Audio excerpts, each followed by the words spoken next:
A4 news channel में आप सभी का स्वागत है और मैं हूं आपके साथ भारती लोधी। आइए बढ़ते हैं खबरों की ओर। दिलों की नगरी फिर से साहित्य, कला और संस्कृति का संगम बनने जा रही है। Bhopal literature and art festival BLF का 8वां संस्करण 9 से 11 जनवरी तक आयोजित किया जाएगा। फेस्टिवल के आयोजन की जानकारी फेस्टिवल डायरेक्टर राघव चंद्रा ने प्रेस कॉन्फ्रेंस में दी। 3 दिनों तक चलने वाले इस आयोजन में भारत और विदेश से प्रसिद्ध लेखक, इतिहासकार, कलाकार, राजनयिक और शिक्षाविद भाग लेंगे। इसमें लेखक संवाद, परिचर्चाएं, पुस्तकों का विमोचन, कला प्रदर्शनियां और सांस्कृतिक प्रस्तुतियां शामिल होंगी। विशेष आकर्षण ट्राइबल आर्ट कैंप और फेयर में 60 से अधिक आदिवासी कलाकार भाग लेंगे, जो गोंड, बेगा, भील जैसी दुर्लभ कला परंपराओं का प्रदर्शन करेंगे। युवाओं के लिए कार्यशालाएं और प्रतियोगिताएं भी आयोजित की जाएगी। इसके अलावा आधुनिक कला दीर्घा में पद्मश्री दुर्गाबाई व्याम की कला प्रदर्शनी भी देखने को मिलेगी। यह फेस्टिवल भोपाल को एक सशक्त बौद्धिक और सांस्कृतिक केंद्र बनाने का प्रयास है। ये Bhopal literature and art festival 8 तारीख की शाम ट्राइबल आर्ट कैंप के उद्घाटन से 9, 10, 11 जनवरी यानी कि शुक्रवार, शनिचर और इतवार को भारत भवन में 3 हॉलों में अंतरंग, रंगदर्शनी, वागड़ और इसके अलावा आदि रंग और यंग रंग में आयोजित किया जा रहा है। और इसमें हमें उम्मीद है कि कई हजार लोग भोपाल के नागरिक इसमें शरीक होंगे। युवाओं में इसके प्रति विशेष उत्साह है। तो कितने साल से हो रहा है ये 7 साल इसके हो चुके हैं। ये 8वां संस्करण है। हमें सब यही किए, बस एक साल कोविड में हमने वर्चुअल किया था, तो तब से हम इसको आयोजित कर रहे हैं। और मुझे बताते हुए विशेष गौरव और हर्ष है, और इसको जरूर आप लोग नोट कर लीजिए कि मध्य प्रदेश शासन हमको न केवल पूरा योगदान देता है, बल्कि इसमें हमारा सहभागी भी है। सर, इस बार विशेष क्या रहेगा? इस बार विशेष ये रहेगा कि बहुत सारे हमारे इंटरेस्टिंग सेशंस हैं। हर जिले से हम एक सांस्कृतिक प्रतिनिधि को हमने आमंत्रित किया है, और एक भोपाल ओपन क्विज है जिसमें बहुत अच्छे आकर्षक पुरस्कार हैं।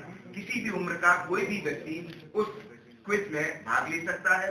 बहुत इंटरेस्टिंग कल्चरल प्रोग्राम्स हैं, और जो सेशंस हैं वो इस प्रकार से भारत की विकास, भारत के समक्ष जो चुनौतियां हैं उनको सबको कवर करते हुए न केवल एक साहित्यिक मंच प्रदान कर रहा है, बल्कि एक नॉलेज कुंभ के बतौर ये इमर्ज करके आ रहा है। क्योंकि किताबों का ये जश्न है, तो इसमें पिछले 4 वर्षों से हमने पहली बार ऐसा, जो किसी भी लिटरेचर फेस्टिवल में नहीं होता है, हमने ज्ञान प्रसारक पुरस्कार का पुरस्कार स्थापित किया है। और जो जैसे आप देखते होंगे कि लेखक किताबें लिखते हैं, उसको प्रकाशित करते हैं, फिर वो किताबों की दुकानों के जरिए आप तक पहुंचती है, जो वाचक है, पाठक है, उनकी तरफ। तो यदि दुकानें नहीं रहेंगी तो आज के जमाने में किताबों की दुकानें चलाना बहुत ही चुनौती भरा काम है। तो ऐसी स्थिति में हमने जो किताबें बेचकर समाज में एक अलग तरीके से योगदान दे रहे हैं, उनको पुरस्कृत करने का निर्णय 4 साल पहले लिया था। तो इस बार हम बाहरी संत नाम की जो देश की विख्यात किताबों की जो जिनकी चेन है, उन्होंने पिछले कुछ दिनों पहले इंदौर में भी एक किताब की दुकान का शुरुआत की है। तो ऐसे समय में जब पुरानी दुकानें खत्म होती जा रही है, उस समय पर कुछ लोग नए प्रयास भी कर रहे हैं। तो ज्ञान प्रसारक पुरस्कार इस बार बाहरी संत दिल्ली और इंदौर को दिया जा रहा है। सर, पूरे कार्यक्रम का उद्देश्य क्या है? कार्यक्रम का उद्देश्य है समाज में लोगों को किताबों के प्रति और ज्ञान के प्रति आकर्षित करना। और जिस तरीके से समाज हमारा अलग अलग चीजों में जा रहा है, टेक्नोलॉजी से प्रभावित हो रहा है, उसमें किताबें पढ़ना, यही हमारे पिताजी, हमारे ग्रैंडफादर, बाकी सब लोगों ने स्कूल में, कॉलेज में हमको बताया गया था, आप सब लोगों को बताया था कि किताबों से दूर जो होगा तो वो समाज अच्छा सुगठित नहीं हो पाएगा। तो निश्चित रूप से भोपाल लिटरेचर और आर्ट फेस्टिवल का उद्देश्य ये है कि कलाओं के प्रति, किताबों के प्रति, ज्ञान के प्रति समाज में नव चेतना का संचार करना। इसके अलावा शहर के प्रतिष्ठित जो उद्योगपति हैं उनको भी, जिससे कि वो भोपाल लिटरेचर फेस्टिवल के प्रति उनका रुझान जागृत हो। अमूमन वो बाहर से देखकर चले जाते हैं, उनको भी हम एक एक करके प्रतिदिन आमंत्रित कर रहे हैं। इस बार हमने 3 प्रतिष्ठित नागरिकों को चुना है 3 दिन के लिए।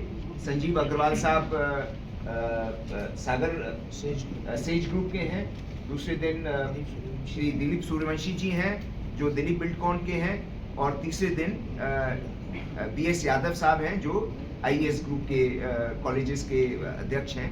हम चाहते हैं कि भोपाल के लोग और मध्य प्रदेश के लोग PLF से जुड़ें। ये एक भारी इवेंट नहीं है, ये मध्य प्रदेश का इवेंट है और मध्य प्रदेश के लिए ही के लोगों को इसको प्रोत्साहित करना चाहिए, इसको जुड़ना चाहिए, जिससे कि ये सस्टेनेबल रहे और हम जो सोसाइटी के सदस्य हैं, हम लोग हैं ना हैं, बट ये संस्था और ये इवेंट चलता रहे। दो हमारे प्रमुख ऑथर हैं, तुहिन पांडे और आदित्य पिट्टी साहब।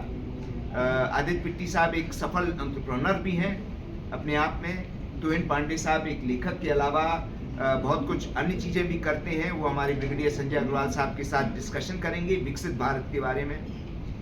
फिर प्रसन्नजीत बासु साहब हैं, उन्होंने एक किताब लिखी है और उनकी किताब का यहाँ पर हम लॉन्च करेंगे, इंडिया रीबॉर्न। तो ये कह रहे हैं अपनी किताब में कि कई शताब्दियों तक भारतीय संस्कृति और भारतीय समाज दबाया हुआ था, दबोचा हुआ गया था, लेकिन आज वो पुनर्जीवित और पुनः जागृत हो रहा है।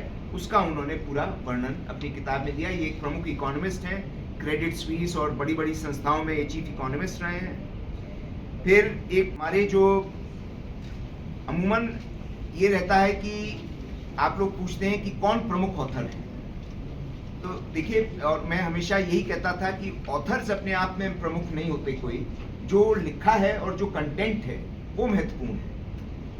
किसने क्या लिखा और उसकी क्या अहमियत है और उसको किस तरीके से वो समाज में पेश कर रहा है, जिससे कि वो थॉट प्रोवोकिंग हो, डिस्कशन के योग्य हो, संवाद उससे उत्पन्न हो, डिबेट उससे उत्पन्न हो, और जिससे समाज उसको आगे उसके तार निकाल सके और उसको और रिफाइन करके उसके अपने विचार बना सके।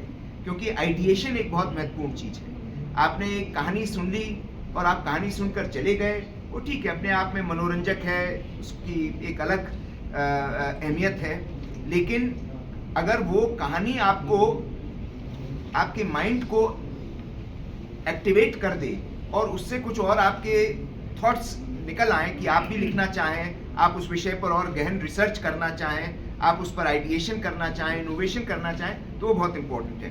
तो विकसित भारत, आजकल एक बहुत बताना चाहूँगा कि संस्कृति अमूमन शहर में ही रह जाती है कि भारत भवन में एक बहुत बढ़िया प्रदर्शन हुआ, एक बहुत बढ़िया सॉन्ग डांस हुआ, सबने प्रशंसा की, चले गए। हम चाहते थे कि इसको विकेंद्रीकृत करें, तो हमने मध्य प्रदेश सरकार से अनुरोध किया और हर जिले से, हमारे 53 जिले हैं, हर जिले से एक एक साहित्यिक अथवा कल्चरल प्रतिनिधि यहाँ पर ऑब्जर्वर की हैसियत में आ रहा है कि वो भोपाल लिटरेचर फेस्टिवल को अटेंड करे, समझे, जिससे कि वो यहाँ की जो सीख है वो अपने ज़िले तक ले जाकर वहाँ की कल्चरल एक्टिविटीज़ को भी प्रोत्साहित कर सके। हमको भी उनसे सीखने का मौका मिले, उनको बोलने का हम मौका दे रहे हैं इस मंच पर, उनको सर्टिफिकेट्स देंगे, लेकिन ये एक शुरुआत है, इसको और धीरे धीरे करके हम और इसको रिफाइन करेंगे। फिलहाल के लिए इस खास खबर में इतना ही। देश विदेश की तमाम बड़ी खबरों को जानने के लिए देखते रहे हेडलाइन 24 न्यूज चैनल। नमस्कार।